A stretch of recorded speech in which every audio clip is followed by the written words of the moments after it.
with Steven. Got a little bit of a headache this morning. Yes, this is going to be about the train wreck we watched last night. Wow.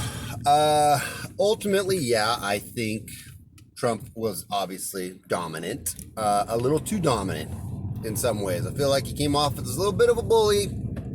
I feel like he could have toned it back a little bit. He should have put the pants, not in a weird way, on Joe Biden a little more. Instead of talking at him, he should have made Joe have to think and answer some questions and get out of the loving arms of Chris Wallace. The careful protecting arms of Chris Wallace. There was, obviously, Chris was not being very unbiased. And also, I'm not going to just say Trump acted a little bit babyish at times with going as hard as he did on some stuff. Make your point clear. I know you got to say it a few times. It's your style, and it's also because the media clips you up. I get it, Trump. Sit back. You got the truth on your side on a lot of these things that you were talking about. Sit back and just let him respond. Put him in a position where he has to think off script. He has to respond off script. And then we would have seen a real meltdown. We would have seen Gaff City coming out. But he didn't do that. But here's the other thing that I feel like he could have done a much better job at on that whole racist question. I feel like he needed to kind of make more of the point that, will you condemn racism? Will you condemn white supremacy?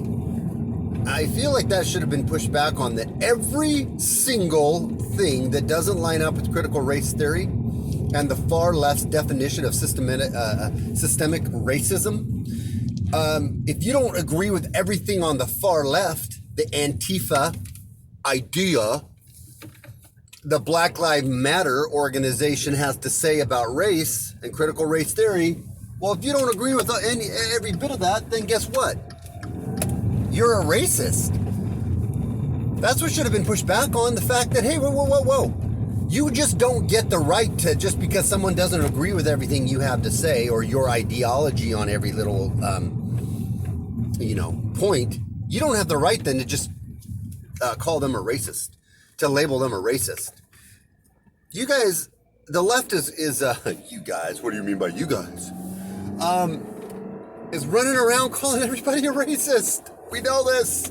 We've gotten immune to it. Most people on the right, especially white people on the right, they've gotten used to being called a racist and a homophobe and a xenophobe and all the ists and the isms. It doesn't even matter anything. I've used this analogy before. It's kind of like in The Incredibles number one, where the bad guy, he is talking about the little kid, whatever, I don't remember his name, but he's monologuing, and he has Mr. Incredible all tied up, or however he tied him up. And he basically is laying out his evil plan, and he basically says, when everyone is super, no one will be. Well, when everyone's a racist, no one is. When everyone's a homophobe, no one is. The left has completely overplayed their card to where now we're anesthetized to it. Anesthetized. We're numb to it at this point. We're numb to it. We don't give a crap anymore. But I still think it's worthy to be pointed out. I still think it's worth pointing out to say, hey, what the problem is with white supremacy is that everybody who doesn't agree with the left is a white supremacist, according to the left. And he should have really made that point clearer, I believe. I believe he got a little too emotional. He was a little hungry and went after Biden a little hard. I wanted him to go after Biden, but I don't feel like the way he did it was in a manner to really expose him. I felt like he comes off with the headlines of looking like the dick. Although I appreciated him going after him hard, and I also, to give him a little bit of of understanding here, is he was literally everybody in the media is against him. So he went in there a little cranked up a little bit, a little hungry, and knew that he was going to get soundbited, but people were watching live. He wanted to drive the point home. I feel like he could have drove the point home again if he would have asked the question and then let it simmer, let it marinate, right? Make Joe get off script and answer the question. And I would have held his feet to the fire on that. Okay, Joe, you say that's been discredited. Please explain how that's been discredited.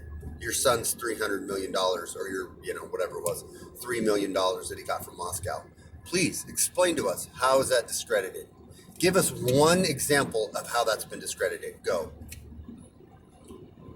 Well, it's just been, I'm not even going to talk. No, Joe, this is important for the American people to know. For corruption in you and your family, you need to explain to us and the American people how that's been discredited from your own mouth. Go, Joe. And then get him talking, because the more things he says, the more things that can be fact-checked, the more ways his plan falls apart. If he can just laugh and say it's discredited and you look like an angry monkey over there yelling and screaming, what about the money, Joe? What about the money? What about the money? It's less effective. My thoughts. It's been drive time with Steven. There's a popo. He don't care, though. He's not paying any attention. He's a sheriff. Sheriffs don't really care about the whole traffic stuff. Not that I'm going to show him. I'm recording.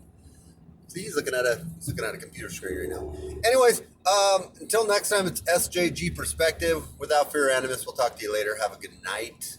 I do want you to have a good night tonight, but right now it's the morning time. And I want you to have a good day. That's what I meant to say. Without fear or animus, we'll talk to you later. Bye.